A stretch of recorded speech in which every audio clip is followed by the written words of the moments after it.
आज का हमारा विषय है भाषा।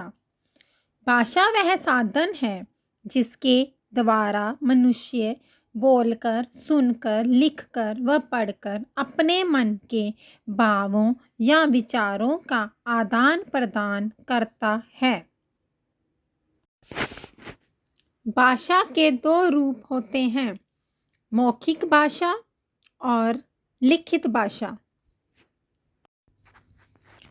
भाषा का वह रूप जिसमें एक व्यक्ति बोलकर विचार या मन के भाव प्रकट करता है और दूसरा व्यक्ति सुनकर उसे समझता है, उसे मौखिक भाषा कहते हैं। जैसे कि विद्यालय में वाद विवाद प्रतियोगिता का आयोजन किया गया। प्रतियोगिता में वक्ताओं ने बोलकर अपने विचार प्रकट किए तथा श्रोताओं ने सुनकर उसका आनंद उठाया। ये भाषा का मौखिक रूप है। मौखिक भाषा में वक्ता बोलकर अपनी बात कहता है, वह श्रोता सुनकर उसकी बात समझता है। जैसे कि उदाहरण टेलीफोन, दूरदर्शन, भाषण, वार्तालाप, नाटक, रेडियो आदि। लिखित भाषा, भाषा का वह रूप जिसमें एक व्यक्ति अपने विचार या मन के भाव लिखकर प्रकट करता है और दूसरा व्यक्ति पढ़कर उसकी बात समझता है, उसे लिखित भाषा कहते हैं। जैसे कि रोहन शहर में रहता है, उसने पत्र लिखकर अपने माता पिता को अपनी कुशलता की जानकारी दी। माता पिता ने पत्र पढ़कर जानकारी प्राप्त कर ली। ये भाषा का लिखित रूप है और लिखित भाषा में एक व्यक्ति लिखकर विचार या भाव प्रकट करता है और दूसरा पढ़कर उसे समझता है। उदाहरण है पत्र, लेख, पत्रिका, समाचार पत्र, कहानी, जीवनी, ईमेल आदि। अब हम पढ़ेंगे सांकेतिक भाषा क्या होता है। जब संकेतों द्वारा बात समझाई और समझी जाती है तो वह सांकेतिक भाषा कहलाती है। जैसे चौराहे पर खड़ा यातायात को नियंत्रित करता सिपाही। अब है मातृभाषा। जो भाषा हम अपने परिवार से सीखते हैं वह मातृभाषा कहलाती है। जैसे राजिंदर सिंह का जन्म पंजाबी भाषा परिवार में हुआ है, इसलिए वह पंजाबी बोलता है।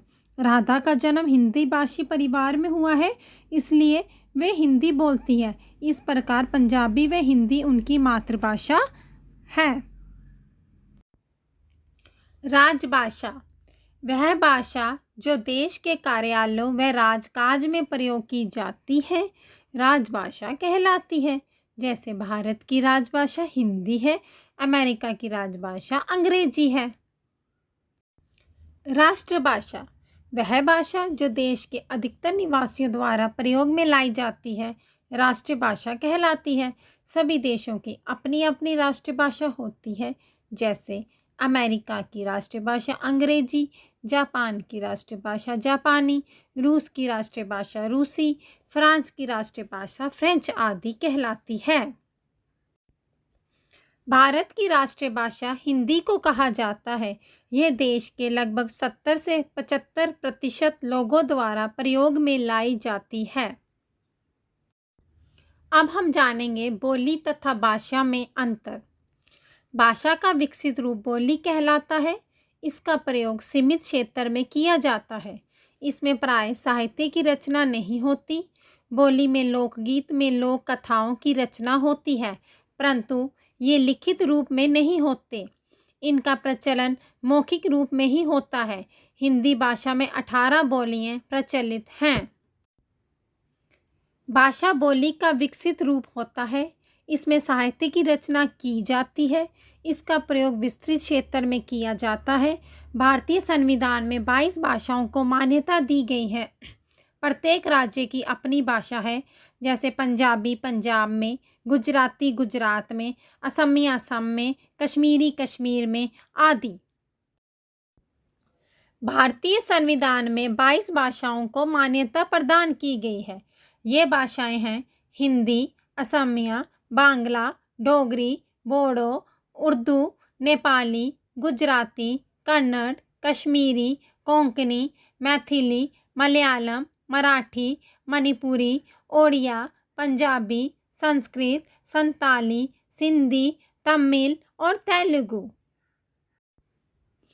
अगर वीडियो अच्छी लगे तो इसे लाइक, शेयर और सब्सक्राइब अवश्य करें।